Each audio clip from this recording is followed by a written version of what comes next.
నోటితో మాట చెప్పి నొసటితో వెక్కిరించేటటువంటి ధోరణి కాకుండా తమిళనాడు ముఖ్యమంత్రి విజయ్ బాధ్యతాయుతమైన పాత్ర పోషించాడు. లాస్ట్ మంత్ అంటే రైతు రుణమాఫీ అన్నాడు.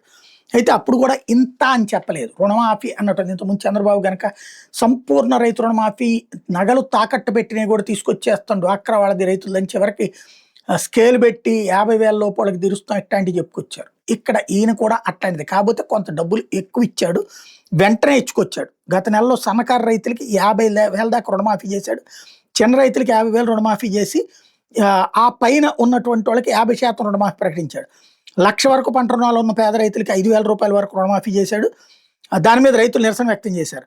ఈ క్రమంలో విజయ్ తాజాగా సమీక్షా సమావేశంలో ఈ పథకంలో మార్పులు చేశారు. తాజా రుణమాఫీ ఒకటి ప్రకటించారు. రాష్ట్ర వ్యాప్తంగా 14.43 లక్షల మంది రైతులకు లబ్ధి చేకూరేలా నిర్ణయం తీసుకున్నారు.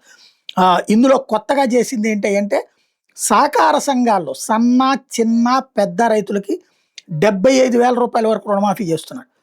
75,000 కంటే ఎక్కువ రుణాలు ఉన్న వాళ్ళకి ఒక్కొక్కరికి 35,000 రూపాయలు చొప్పున రుణమాఫీ చేస్తున్నట్టు ప్రకటించారు.